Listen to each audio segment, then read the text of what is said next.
Hey, what happened to my hair? I don't know what that was. Anyway, hey, this is Dawnna St. Louis. I am CEO of Biz-On-Fire or PerfectProfitZone.com. And I'm sharing something a little bit different today. I was supposed to do this around, I don't know, I was supposed to do this much later during the day, but I gotta be honest, when something just pisses in your Cheerios, you just really gotta jump up and talk about it. So today is one of those days that I'm gonna jump up and I'm gonna really rant on something today. And it's lazy, broke, and tired.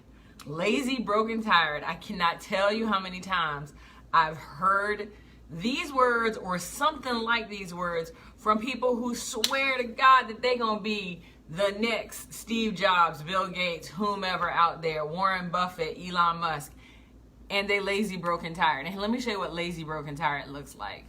And by the way, if you hear this and you're like, "Ooh, I think she's talking about me," I probably am. So that's cool. I probably am.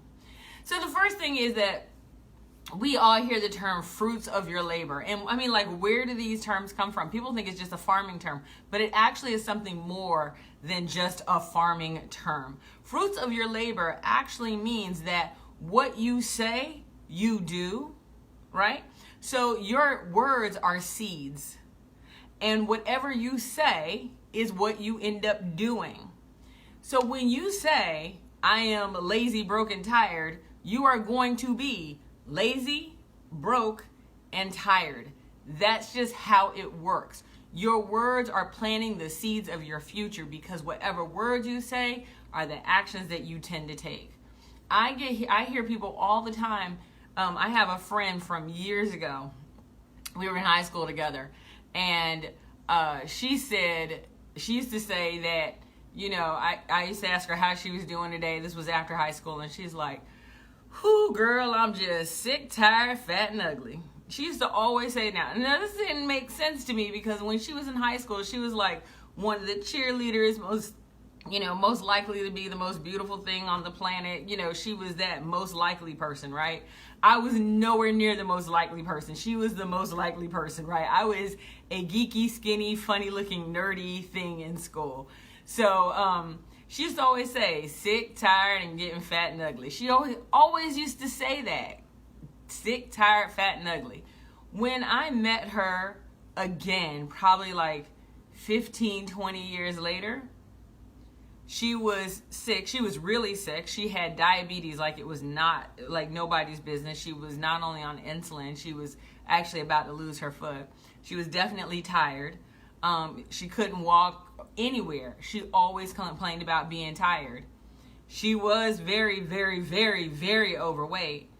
And I'm just going to say her looks had way faded, right? She was exactly the things that she had produced. Sick, tired, fat, and ugly. Her words were the seed that planted the fruits of her labor for the future. Your words create your future. But here is the thing, people. Oh my God.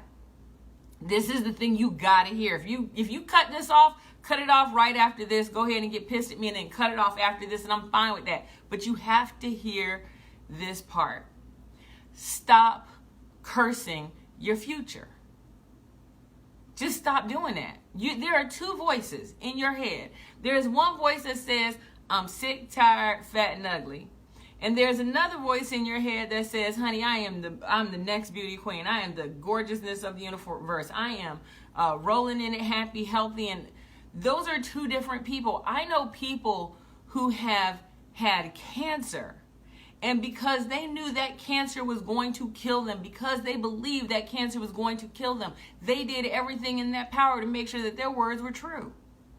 I know other people, on the other hand, that are fighters. They are fighters like nobody's business. And they fought their asses off, and they're like, "Oh, no, honey, you just don't even know me because cancer is not going to catch me. Are you kidding me? Cancer is cute." They say stuff like that. And you know what? I see those people, and they fight their ass off. And many times when I see them, they become these people that I'm like, damn, they came out on the other end stronger than I ever thought. It's really about what are you saying all the time. Now, the reason this really got me is because I did this whole little survey with all these people who are just like, "Dawnna, please, please, please do an event. Please do one." And I said, "No problem, I'm going to do an event." Now, you have to know, I historically only work with corporate. Only. I am only B2C. I don't even play B2C, 100% wholesale. That's where I roll. But then there are people who are going, but Dawnna, you're not quote unquote giving back to the community. And I'm like, no, I do give back to the community, but I don't give back to people who are lazy, broken, tired. I give back to people who go, no. You got to invest. You got to see your future differently. Those are the people I work with. I don't work with people who are lazy, broken, tired. And let me tell you why. I have a no excuse policy. There are no damn excuses.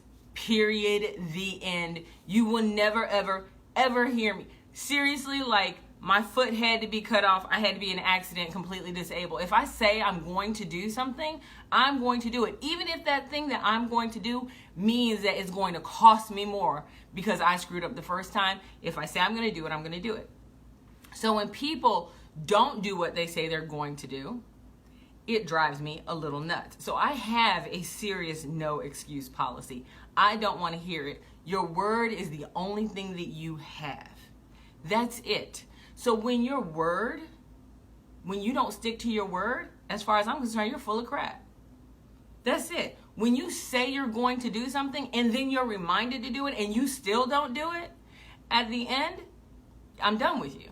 I really start to extract myself from your environment. That's just how I am. I do not have time for people who have excuses. They have reasons. They make changes at the last minute. They come up with some reason or some excuse or something. No. I don't care if something better came along. If you said you were going to do something, then that something is what you should do. Your word is the only thing that you have. Period. The end. So, you have to stop cursing your future. Now, here's the thing. You have two voices in your head, and you have a choice of which one gets to live and which one gets to die. And I'm going to tell you right now, it's not that I don't have bad thoughts sometimes, right? It's not that I don't wake up and go, holy crap, I got a headache. It's not that I don't wake up and just say, oh, I feel exhausted. It's not that I don't think those things. I do. I think them. But guess what? They die in my mouth. They die in my head. They never make it out of my mouth. They are stillborn here. When I say something, when it comes out of my mouth, it is not something I'm going to do. It is something I will do. And there is a difference between the two of those. I hear people all the time that say, oh, Dawnna, I'm going to, and then they have a one day and a someday, which are not days of the week. I, on the other hand, have a this will happen and this is when it will happen. I'm very specific about the things that I plan to have because I'm creating the fruit of my labor. I am creating my future. I am not cursing it. You really have to think about that. Are you creating your future? Are you cursing it? Which thoughts and words are you allowed to, are letting come out of your mouth and creating that future for you? That's really what I'm thinking about. And I honestly, and this is going to sound a little like self-serving, I work with people who are like me. And this is what I mean. The reason I have such a no excuses policy is this. When I was homeless and thinking about committing suicide, I mean literally thinking about it, when I was homeless and thinking about committing suicide, that was the lowest point in my life. And I knew how powerful my thoughts were, and I was literally letting those thoughts come out of my mouth and create a future of being strung up from a tree.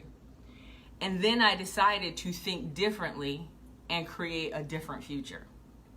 But that future included a few things. Number one, I had to be committed. I had to learn things like, what is return on investment? The first thing that I learned was, if I wanted to get 10 times my investment, that I had to make the damn investment. First thing that I learned. If I want to get a return on investment, I had to make an investment. If I invested free, I was going to continue to get free shit. Usually free bullshit. But if I invested more than free, then I was going to get 10 times that. Now you might say, oh, but Dawnna, people are out there and they're full of crap. And you might say that you're going to get that 10 times ROI, but you're not going to get it because they're just swindling you in order to get you into in their program. Bullshit. Yeah, I'm throwing the bullshit flag on that, and here's why. It is your responsibility When you go to any event that you put your money in, it is your responsibility to get your return on investment. It's not their responsibility to give it to you. It's your responsibility to get it. I will give you a fantastic example. I have someone who's gone into my program. They made their investment, and even though I had given them everything that I had promised to give them, they picked up the phone afterwards and they called me and they're like, okay, I'm trying to implement this and I'm having a little bit of problem. Can you help me? And I'm like, of course I can. And I helped them. And then they called back and said, okay, I did that part. Now I need a little bit more help with this part. Can you help me? Of course I can. And I helped them. And I don't mean I helped them and charged them 1,000 times more money. I helped them with that. Now here's the thing. Nobody else had done that.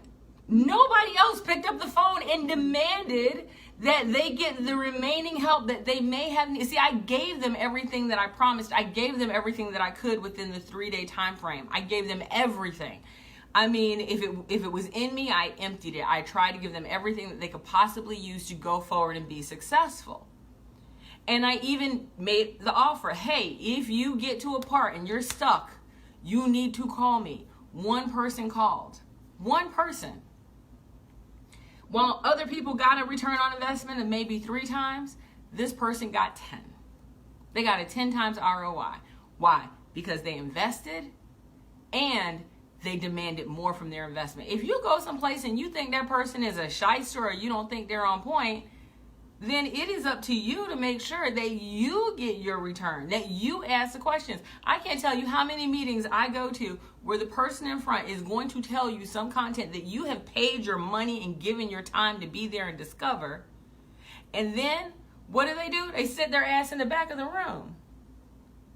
If I paid $100 to learn something, I'm sitting my ass front and center. I got my notepad out. I got my pen out. And when they ask for a volunteer, my hand is up. When they say, does anybody have any questions? I got 8 of them. When they say, well, does anyone want follow-up information? Yeah, give me your name, phone number, email address, social security number. I'm in. It is my responsibility to get my return on investment. It's not their job to give it to me. It's my job to get it. So I said to you guys that I work with people that I would say are really like me. And this is what I mean. Most people think I say that to mean I work with people who are rich. I don't. That's not my intention. My intention is to create colleagues that can race a yacht with me, not to create a list of clients. I'm not trying to have a list of clients. In fact, if people who know me know that, in fact, to get on my client list, you have to show me that you're going to do the work, because I only work with action takers. So with that said, I only work with people who are like me. That means that I work with people that don't have excuses, that recognize that the most important thing they can do is invest in themselves and invest in their future, and that recognize that when an opportunity comes along, that they can see it. People go, well, Dawnna, somebody said to me yesterday, actually we were talking, she's like, Dawnna, here's the challenge that you're running into. Right? Because she thought I was running into a challenge that I wasn't really having. She's like, here's the challenge you're going to run into in regards to your Perfect Profit Zone retreat. She goes, there are so many people out there that are selling these types of products. And not really, I do mine in a mansion, but okay. And she goes, there's so many people out there promising people that they're going to be millionaires. And she goes, and with that, and there's so many people saying that they're going to help people get a lifestyle business. And there's so many people that are full of shit. I agree with you. And quite honestly, if you don't know me, you probably don't see any ads ever on Facebook for this. Ever. Because I really only want people at the retreat who know me. Because my word is everything. My reputation is everything. That's why you'll go and watch people on Facebook or anything that will come and they will give straight up, no questions asked, live testimonials. And not even that I asked for them. Not even that I asked for them at all. My boy Patrick Almond the other day went and did a Facebook Live, and he literally was talking about how I helped him. I wasn't expecting him to do that. I did not ask him to do that. Someone else actually pinged me and told me, Patrick is giving you a whole lot of props for some work that you did with him. And I probably worked with Patrick for a half an hour. My friend Jeff Ram, who just keynoted the main stage at NSA, literally stood up in front of a group of about 300 people while we were there and talked about how I changed the trajectory of his career. It wasn't something I was expecting him to do. It was something he did. And this is important, and not that they did it is important to me. What's important to me is that my reputation is so solid because the words that come out of my mouth are my truth. And my truth is the only thing that I have to live by. So quite honestly, if you're looking at me and go, I don't know, it might be a big promise, but it don't look real, then you shouldn't be there because you don't know me. Quite honestly, you don't know me. And if you don't know me, you probably don't want to stay with me for 3 days in a mansion anyway, because you're going to find out that I'm a little crazy. I'm just saying, you probably don't want to do that anyway. You'll be like, oh, no, right? Anyway, I just got to tell you, and this was something I was supposed to talk about at 11, but I keep hearing the same thing from people who have begged me, Dawnna, please help me build a lifestyle business. Please help me do what you do. Please help me. I can read that, John, even though I don't have my glasses on. I am a little cray-cray, but not a lot cray-cray. I've had these people who have begged me to please help them. And I go, okay, great. Normally my retreats that I do are only for businesses and business owners. And they send, we stay in a 15-bedroom mansion. They send 20 people. 5 people got to stay off site. They're paying $7,500 to $10,000 for the privilege of me being in the room. Just to be in the room with me, that's how much they're paying. Not kidding you. But then when people beg me to please help them, and I said it's not about the money, it's about you having skin in the game. So what I did is I said I am going to lower the price to where it is significantly lower than what those businesses were paying for those individuals to come. And I mean, it's less than a third right now, quite honestly. And I heard, and these same people came up to me and here are their code words. Well, I'm just really busy right now. Like my schedule is really like just all tied up. Like it's so tied up. I'm like, bruh, I run a business and I give about 50 to 60 speeches a year. I know what a busy schedule look like, and yet and still I can find my way clear of the time that I need to take in order to invest in something. So that's bullshit. Or I hear, well, things ain't just right now. If you constantly wait for everything to be right, it's never going to be right enough. Right? I don't have time for the excuses. All you really have to say is, I can't do it right now because I ain't got the money. And that's fine. Because if you think in your mind that you don't have the money, you won't have the money. See, here's the thing about an investment. You make an investment because it's called a risk. So sometimes you have to be willing to take a risk on yourself. Anyway, the last thing I'm going to say, and then I'm going to close out. I am looking for 10 advocates, and these are advocates that are going to be a part of my secret inner circle. And they will attend the Perfect Profit Zone retreat.